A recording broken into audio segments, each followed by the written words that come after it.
Go Mustang. The Coach Alexander Show, brought to you by Kim Assad, your real estate broker. Hello, Mustang Nation. Matt Carnes, Grapevine Booster here for week 2 of the Coach Mike Alexander Show. Coach, we've talked about it before, and we've said it that big wins make for better coaches shows. Yeah, absolutely. So we appreciate you getting another big win. Cooper came to town, and y'all had a big win on Friday night. They're probably getting a little tired of Mustang DNA after the 2 games they've had here in the area. Yeah, our kids were ready to play. You know, it was started out to be a little bit like the game a couple years ago. I think our kids were really on point. Then the weather kind of kicked in and slowed things down a little bit. But I never felt like there was a point in the game where I felt like it was in doubt. You know, I felt like our kids were in control most of the night, and I'm just real proud of our kids' preparation and how they approached that whole situation last Friday night. Well, if you look at the flow of the game, you were in control. You had a 24-6 lead at one point in time. And we'll go into the specifics of that game. But before we do, let's talk about the freshman and JV program, because you swept Cooper in all 4 of the freshman and JV games. And you talked a little bit earlier about how the sub-varsities are doing well. Let's talk about them before we go into the Friday night's game. You know, after 2 weeks, we played program-wide. I guess we played 10 games, and I think we're 8-1-1 right now, program-wide. So just really, really proud of our kids, and just speaks to how they practice every day and how our coaches get our kids prepared to play every day, because it's not an easy task for 13 guys to go and get 5 different teams ready to compete every week. And I think our coaches are doing a good job of that, and our kids are showing up to work every day and putting forth the effort. So, yeah, I mean, the program's in good shape, and we just got to keep it rolling. Well, I know firsthand from the JV games in Abilene that there was a bunch of people in the Abilene stands that were really surprised when they rolled the bigger kids out, and both games were dominated by the Grapevine JV. Yeah, you know, that was a kind of a flip from last year. I want to say last year when our freshmen went to Abilene as freshmen, you know, it was an eye-opening thing for them, and Cooper beat up on us pretty good last year as freshmen, but the development of our sophomores have had over the last year, and just adding a few juniors to that mix, it's they got a fun, energetic group. I love them. I'm excited to get to watch them this week because I haven't seen them live yet this year. Well, you'll see them Wednesday night, Cross Timbers against the Northwest JV. But let's go into Friday night. Of course, you had to battle the storms. Everybody around the Metroplex did. Now, this is probably where all the flexibility you've had to deal with all through the year has paid off, because you talk about fight on. Yeah, absolutely. Well, had to deal with that Friday night. Yeah, and we started with not being able to walk the field, which is somewhat of a tradition around here. You know, our guys show up early. Football team, we get off the bus. We have a little bit of a ritual we do, and didn't get to do that because of lightning. I told the guys, fight on. It's all right. Just go get dressed. We can still play the game without walking the field. And then, just have a 30-minute delay when you feel like you've got control of this football game. You know, it tests your team's maturity. And I told the guys in the locker room, now that we've had these distractions, the most disciplined team's going to win this football game. You know, when we went out the first time, I told them the most physical team's going to win this football game. And I think anytime you add that element of distraction where you have to, stop play and then come back, and then the weather becomes an issue.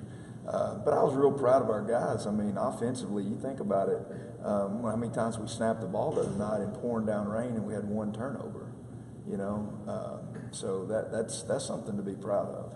Well, you had the 1, but you also forced 4. Yes, sir. And offense did a good enough job to get you out and get you a lead. But defense was really the highlight of the night. So we'll talk about them first. You had Blake Mazareng with a pick and a touchdown. You had Nick Glover with a pick 6. So he's going to ask you at practice if he can work with the receivers now. So get ready for that. And then you had the big hit from Hamway that gave Blake a chance for the touchdown recovery, which really kind of put it on ice if it wasn't already on ice. Plus a bunch of 4th down stops. So let's talk about the defense and watch some of the highlights here and see some of their action.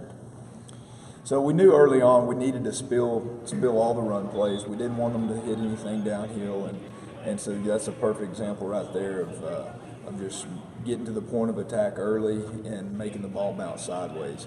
You know, it wasn't a problem the other night between the tackles. I think our guys did a really good job. And then, you know, we're getting better in the secondary. Our linebackers and our under coverage are starting to figure some things out. And, you know, we've changed a little bit of our coverage during fall camp from what we did in the spring, just with, you know, with our change at defensive coordinator this year. The things he's bringing to us are, you know, helping us a little bit there. But that's the big strip sack interception. And then just to back it up, you see Colby Williams and Nick Glover had a fantastic game.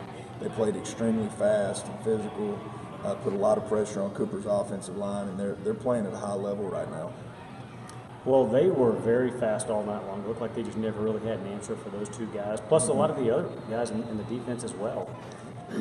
Here's Colby getting a chance for a pick. He'll regret not getting a pick six. That's a you know, that's a rarity when your two defensive ends both get interceptions in the same game. But what a great teaching tool for young players. You know, young defensive linemen, when the ball's thrown, chase the ball and good things will happen. Well, and here's the big touchdown that really put the game on ice. Yeah, that, you know, it's one of those things. Sound defense, you know, nothing fancy about it until the hit comes and the ball gets jarred loose. But you know, just Hamway was big right there, coming up with the big hit, and then Blake Mazarin just running the football. Well, that was a good job. So you had those 4 turnovers, plus you had the 4th down stops. So great night for those guys. But offensively, you had some highlights as well, Yeah, too. we did. You had the slant working with from Cade to Alex Vergara, and of course David Clayton, always in the mix. Well, you know, we knew early in the game we needed to play well early because you felt like the weather was going to be a factor at some point. And when the game started and the weather was not a factor, we thought, you know, we got to take advantage of this. And so what you saw right there is you know, hitting Alex on the quick slant right there off a little play action fake. But you know, that's just part of what we do a lot. You know, people call it RPOs, you know, whatever you want to call it. But you know, we just give Cade a little option to either give the ball or pull it if he sees daylight, and he pulls it there, and you know, we're able to score. And then David comes back with the touchdown catch, which was huge because at that point in time the rain was really coming down. So that was a lot tougher catch than what it looked like. And then in Cade, you know, he punted the ball. He's kind of hot and cold. You know, it was kind of feast or famine.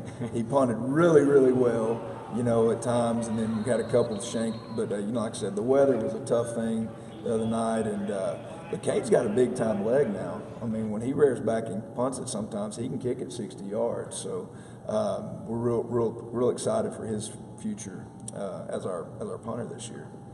Well, it was a great night all the way around for both sides of the ball on that. So you moved to 2-0. Mm-hmm. We got another one of the Thursday night lights coming up. Yep. Thursday night in Northwest. Tell us what we're looking for with Justin Northwest. Yeah. Well, I think they're very similar to us. I looked it up this morning. All time it's 3-3. So Grapevine Northwest all time 3-3. So this is the rubber match. You know, we gotta take the lead on them.